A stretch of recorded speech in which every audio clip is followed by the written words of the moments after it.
Des passions, on en a tous. Que ce soit du sport, du cinéma, de la lecture, des jeux vidéo, on a tous quelque chose qui nous anime et qui nous passionne. Mais on n'a pas tous la chance de pouvoir travailler dans ce qui nous passionne.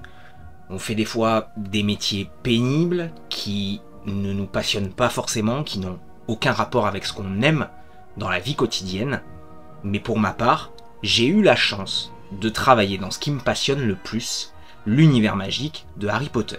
C'est pourquoi j'avais envie aujourd'hui de vous faire un petit retour d'expérience sur les pour et les contre de travailler dans un magasin Harry Potter. Parce que oui, pendant quelques années, j'ai travaillé pour une chaîne de magasins Harry Potter dont je ne citerai pas le nom pour diverses raisons. Je vous propose donc aujourd'hui à travers cette vidéo de découvrir quels sont les avantages et les inconvénients de travailler dans un magasin Harry Potter.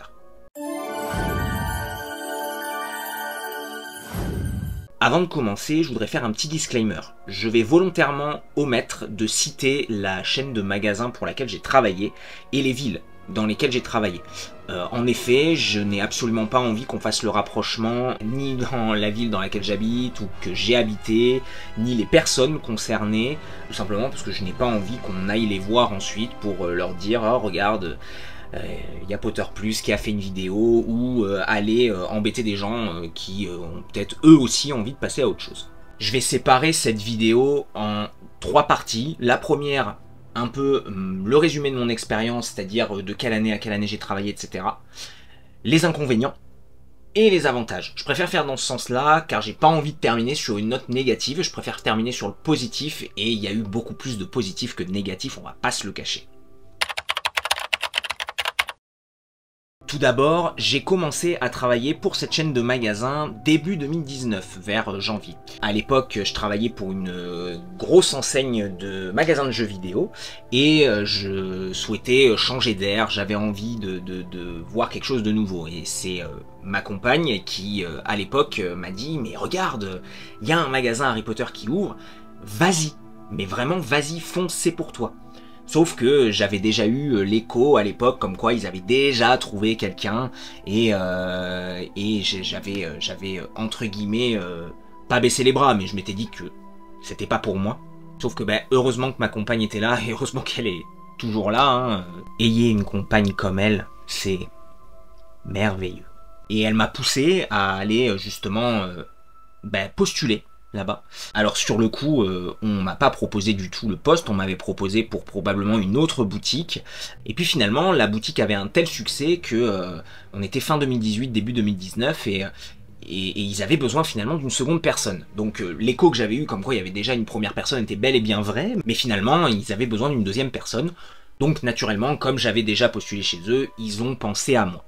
Donc j'ai travaillé chez eux de janvier 2019 jusqu'à environ septembre 2020, si je dis pas de bêtises, et je suis ensuite rentré dans ma ville natale, et donc j'ai eu une petite période de battement où je n'ai plus travaillé pour eux, puisqu'ils n'avaient pas de poste à m'offrir dans la ville où je retournais. Quelques mois plus tard, ils m'ont recontacté, puisque un poste se créait dans la ville où j'étais, et j'ai tout naturellement accepté, puisque la première période était absolument fabuleuse, et que travailler dans sa passion, c'est tout ce qu'il y avait de plus gratifiant pour moi. J'ai donc travaillé pour eux dans ma ville natale de avril 2021 ou mars 2021, je sais plus exactement, jusqu'à octobre 2022. Et ça ne s'est pas très bien terminé, je vais passer les détails, mais la plupart des magasins ont fermé et j'ai eu une rupture conventionnelle. Ça faisait longtemps que j'avais envie de faire un retour d'expérience là-dessus, parce que y a beaucoup de gens qui se demandent qu'est-ce que ça fait de travailler dans quelque chose qui nous anime, qui nous passionne. Est-ce qu'il y a que des bons côtés? Est-ce qu'il y a que des mauvais côtés? Est-ce que c'est un mélange des deux? Est-ce que... Il y a tellement de choses que j'ai envie d'y répondre à travers mon expérience. Bien sûr, c'est absolument pas représentatif de l'expérience de tout le monde. Mais voilà, je sais que à travers mon expérience, ça pourra peut-être amener certaines personnes soit à reconsidérer certaines choses, soit justement à les conforter dedans. Si ça peut aider qui que ce soit et intéresser qui que ce soit, ma mission sera réussie. On va passer du coup là au plus pénible, les inconvénients. Comme ça, on passe les inconvénients et après on passe au plus agréable quand même, le positif. Mais commençons par ce qui est quand même soit assez pénible, soit assez désavantageux dans ce genre d'emploi. La première, bien entendu, c'est que ça reste du travail. Donc forcément, il y a un côté sérieux qu'il n'y a pas forcément, qui est moins ludique, pardon, que quand on a une passion. Je veux dire, par exemple, moi, pour le cas de Harry Potter, quand je suis chez moi, je regarde un film, je passe du bon temps, je lis le bouquin, je joue aux jeux vidéo, etc., etc. Il n'y a pas ce côté, je suis obligé de le faire, je me lève pour aller faire ça, et je suis obligé, quoi qu'il arrive, que ma journée soit bonne ou mauvaise, de rester sur mon poste de travail. Bon, vous allez me dire, c'est le travail, hein, c'est normal, mais ce que je veux dire, c'est que mélanger le travail et la passion, des fois, on se dit, là je travaille, c'est pas, je m'amuse pas forcément toujours. Ça avait tendance, alors la passion est tellement forte que ça va, ça passe, mais si la passion est pas assez forte, ça peut avoir tendance à atténuer celle-ci. C'est-à-dire que quand on est toute la journée vraiment constamment dedans à devoir répondre à des questions techniques sur certaines choses, certains produits, devoir aussi répéter les mêmes choses sans arrêt, devoir aussi faire face aux rumeurs, parce que ça c'est un autre point négatif. Il faut savoir que quand je travaillais dans ce magasin Harry Potter, honnêtement, je pense qu'on venait me demander au moins 2 à 3 fois par semaine, même pas me demander, me dire, m'affirmer qu'une suite de Harry Potter était en préparation. Sauf que bon, il faut savoir que les magasins Harry Potter dans lesquels j'ai travaillé, et comme beaucoup en France, ne sont pas des magasins officiels. Ce sont des magasins qui vendent des produits officiels Harry Potter, sous licence Warner, donc officiels, autorisés. Ce sont des revendeurs Harry Potter, ce ne sont pas des boutique officielle. Ils ont juste décidé de se spécialiser dans ce type de produit. Et quand vous devez faire face à ce genre de rumeurs-là, que vous devez expliquer pour la énième fois que non, c'est un poisson d'avril, non, c'est une rumeur qui réapparaît tous les ans, mais que vous avez quelqu'un en face de vous qui soutient par A plus B que c'est le cas, c'est très compliqué. Je vous avoue que des fois, c'est difficile de garder son sang-froid et vous avez juste envie de dire, bon, mais vous savez quoi, vous savez mieux tout que tout le monde. Oui, effectivement, il y a une suite de Harry Potter prévue, restez dans votre... dans votre désillusion, ou dans votre illusion, plutôt. Il y avait ça. L'autre point négatif que moi, je trouve, c'est... Alors ça, chaque commerce y a droit. On a toujours les clients qui... essaye de faire des petites blagues. Ouais, vous savez, le fameux client... ah ouais, s'il n'y a pas de prix, c'est que c'est gratuit. Ta gueule! Sérieusement, moi ça, voilà, c'est l'aspect de mon métier que je déteste le plus. C'est ceux qui se permettent de faire des blagues comme celle-ci, qui sont lourdes. C'est rigolo au début, hein. Et dans le cadre d'un magasin Harry Potter, ça se traduit par... Eh ben dis donc, à ce prix-là, j'espère que le balai y vole. Oh, la vidange, elle a été faite sur le balai. Oh, eh ben dis donc, à ce prix-là, j'espère que les baguettes, elles marchent. Je peux vous assurer que au début, quand vous embauchez et qu'on vous fait ces blagues-là, vous avez tendance un peu à sourire, à faire « Ah ben, franchement, si la baguette, elle me permettait de faire apparaître de l'argent, je peux vous garantir que je travaillerais pas là. » Sauf qu'au bout d'un moment, vous avez même plus la force de rebondir, vous avez même plus la force de sourire, etc. Parce que les gens vous font ces blagues tellement constamment, en pensant en plus qu'ils sont très originaux et qu'on ne vous a jamais fait cette blague, qu'au bout d'un moment, ça commence à devenir très lourd. Après, attention, c'est pas méchant, c'est pas agressif pour un sou, mais ça a tendance des fois un peu à jouer sur votre patience et sur votre morale, quoi, tout simplement. C'est-à-dire que quand des fois vous passez une journée mais catastrophique et que vous avez l'énième client du jour qui arrive et qui vous dit « Eh ben dites donc, à ce prix-là, j'espère que la vidange est faite sur le balai. » Franchement, vous avez envie de lui dire « Ah ben dites donc, qu'est-ce que vous êtes original !» Après voilà, c'est vrai que malgré tout, il y a aussi l'autre lot d'inconvénients qui est les gens aiment beaucoup discuter des prix. Alors je sais pas si c'est quelque chose de très français ou si c'est quelque chose qui peut se vérifier partout dans le monde, mais j'ai eu tendance à constater que les gens avaient du mal à comprendre le prix des objets de collection. C'est-à-dire que pour un Nimbus 2000, par exemple, édition limitée, qui était, alors quand nous on le vendait, je pense qu'on était à quelque chose comme 350, entre 350 et 370 euros, je sais plus. À savoir que c'était une édition limitée, faite en bois entièrement. C'est des objets d'exception finalement.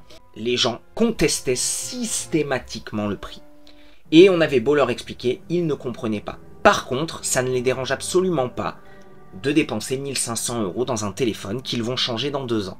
Alors que l'objet de collection, techniquement, si vous êtes un collectionneur et que vous n'êtes pas revendeur ou que vous n'avez pas la nécessité, parce que ça peut arriver d'avoir la nécessité de revendre par besoin financier, par changement de vie, etc. Mais techniquement, si vous êtes collectionneur et que ça vous anime, ça vous passionne, l'objet vous allez le garder toute votre vie. C'est pas le cas de votre iPhone 15 que vous avez acheté le mois dernier et qui dans 2 ans sera remplaçable parce que trop lent, parce que la batterie commence à faiblir, etc. C'est pas du tout une critique envers les consommateurs d'iPhone, j'ai moi-même un iPhone, je filme moi-même avec un iPhone, mais c'est pour dire un peu aussi l'absurdité des fois de ces propos, c'est parce que ce n'est pas quelque chose qu'on utilise au quotidien, c'est forcément injustifié au niveau du prix, et je suis pas du tout d'accord avec ça. Et enfin, dernier inconvénient, alors là qui est très propre à ma situation et mon expérience, c'est quand vous travaillez pour quelqu'un qui n'est pas passionné. Je m'attarderai pas plus sur le sujet parce que je n'ai pas envie de donner plus de détails. Simplement, quand vous avez des clients qui vous demandent « Ah ben moi j'aimerais bien voir tel objet dans votre magasin, j'aimerais bien voir telle chose, j'aimerais bien acheter telle chose. » Mais non, c'est en expo. On peut pas le vendre. Quand vous avez des clients qui vous demandent tel objet, mais que votre supérieur ne veut pas le commander pour on ne sait quelle raison. Quand vous êtes un magasin Harry Potter et que vous ne prenez même pas la peine de vendre les livres, alors que c'est le b.a.-ba. Je veux dire, Harry Potter à la base c'est une saga de livres. Les gens s'étonnaient dans mon magasin de ne pas trouver de livres. Et moi j'étais obligé de broder des excuses, de dire « Ah oui, mais nos fournisseurs n'en proposent pas. » C'est faux. « Eh oui, mais on n'est pas une librairie, donc on peut pas en vendre. » C'est faux. « Eh oui, mais j'ai plus d'excuses. » Et oui, parce qu'au bout d'un moment, quand on voit les livres vendus dans des grandes surfaces, dans des magasins qui ne sont pas du tout spécialisés librairie, ça devient difficile de maintenir cette même excuse. Voilà pourquoi, moi, personnellement, ce côté-là m'a beaucoup gêné. C'est-à-dire qu'on n'avait pas la main mise, c'est-à-dire que nous, je me rappelle, avec mon alternant de l'époque, on essayait de recueillir les avis des clients, de savoir ce qu'ils voulaient, de savoir vraiment qu'est-ce qui pouvait leur faire envie. On faisait des comptes rendus comme ça régulièrement et malheureusement, on se prenait des vues, hein, voilà, hein, donc ça rendait le tout assez compliqué. Sauf qu'au bout d'un moment, quand un magasin ne se renouvelle pas et ne donne pas aux clients surtout ce qu'ils veulent, les clients ne reviennent pas. Voilà, tout simplement. Voilà pour les inconvénients, il y en avait quelques-uns quand même, mais maintenant on va quand même passer à quelque chose de plus agréable, le positif. Le positif, premièrement, pour moi, c'est... Alors ça va rentrer un peu en contradiction avec l'un des premiers points que j'ai raconté. C'était que, justement, je disais, ouais, la passion peut être atténuée par le fait de se lever tous les matins, aller travailler, faire quelque chose d'obligatoire et pas par passion. Mais moi en fait, tous les matins, me lever pour me dire je vais baigner dans cet univers qui me berce depuis ma tendre jeunesse, ouais, je dois reconnaître qu'il y avait un côté quand même très, très satisfaisant et assez magique pour le coup. J'adorais aller dans ce magasin, j'adorais conseiller les clients, j'adorais tout cet aspect-là.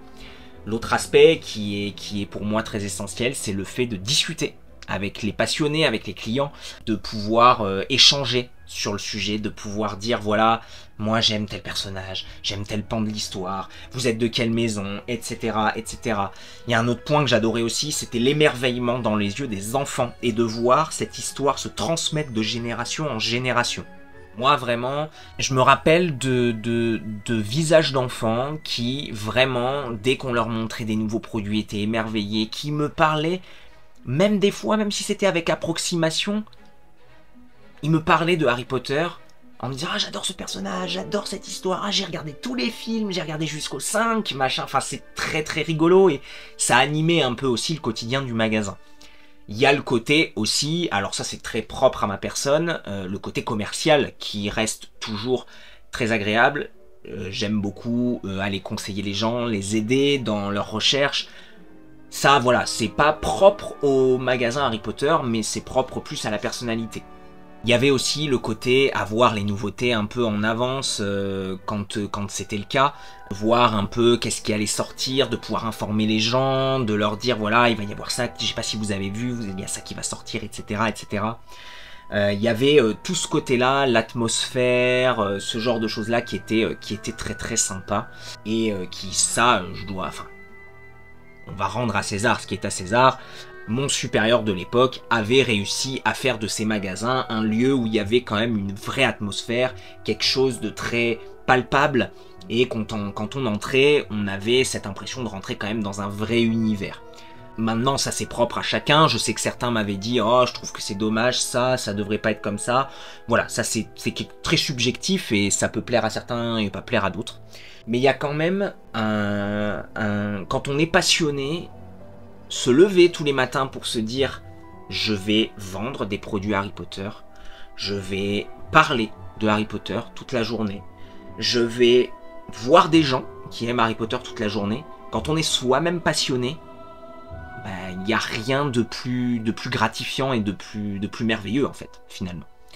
Maintenant, si j'avais un conseil à donner, c'est surtout ne vous mettez pas dans un commerce juste parce que la chose vous passionne. Je m'explique. Par exemple, si vous êtes fan de Star Wars et qu'il y a un magasin Star Wars qui ouvre, ça se fait beaucoup moins aujourd'hui, mais imaginons. Vous voulez absolument travailler dans Star Wars. Si vous n'aimez pas le commerce et que vous n'avez pas la fibre commerciale, n'y allez pas. Ça va vous dégoûter. Il faut quand même se mettre en tête que le travail de vendeur et dans le commerce finalement, ça reste un métier, même si c'est dans notre passion. Je sais pas si vous voyez ce que je veux dire, mais il faut vraiment se dire que ça va être avant tout de la vente et du commerce, même si c'est en rapport avec notre passion, et que si on n'aime pas ça, c'est pas la passion qui va rattraper tout ça. J'ai vu des gens passer qui me disaient « Ah là là, qu'est-ce que j'aimerais être à votre place ?» Et je leur demandais, mais vous aimez le commerce, vous aimez vendre? Ah non, pas du tout.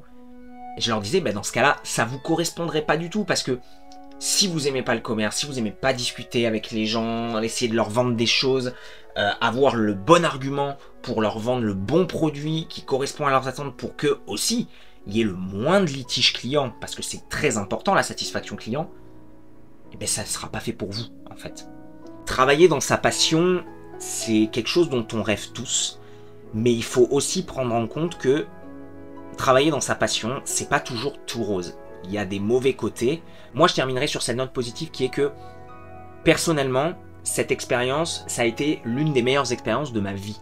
Peu importe les différends que j'ai pu avoir avec des gens dans ce travail, etc. Peu importe comment ça s'est terminé. Moi, ce que je retiens, c'est que j'ai travaillé dans ma passion et que je crache pas dans la soupe. Ce métier m'a nourri pendant 3 années, m'a donné un salaire, m'a donné une raison de me lever le matin, m'a donné l'envie d'être encore plus passionné et ça a été une expérience inoubliable, vraiment. Pour tout ça, je vous dirais, c'est génial de travailler dans sa passion, mais n'oubliez pas qu'il y a quand même des aspects négatifs et qu'il ne faut pas les négliger parce que sinon on tombe de très haut. Voilà, j'espère que ce retour d'expérience assez long mais nécessaire vous aura plu. On se retrouve très vite pour une prochaine vidéo. D'ici là, n'oubliez pas de vous abonner à la chaîne, de mettre la petite cloche pour recevoir les notifications des prochaines vidéos, de mettre un petit pouce bleu et de partager la vidéo. Ça permet de faire vivre la chaîne. D'ailleurs, je voulais vous remercier. Au moment où je tourne cette vidéo, la vidéo sur Severus Rogue a presque atteint les 4000 vues. C'est absolument énorme pour moi. Moi, je suis qu'un petit gars dans sa pièce qui fait des vidéos sur sa passion et je m'attendais absolument pas à ce qu'il y ait un tel retour, en fait, sur cette vidéo. Enfin, c'est énorme. Débattre avec vous dans les commentaires, vous voir, ne pas être d'accord avec moi aussi, c'est juste super, quoi. Donc merci pour tout, merci à tous ceux qui se sont abonnés ces derniers temps. Vraiment, merci. Qu'est-ce que vous voulez que je dise de plus? Merci à vous. C'était Alexandre de Potter Plus.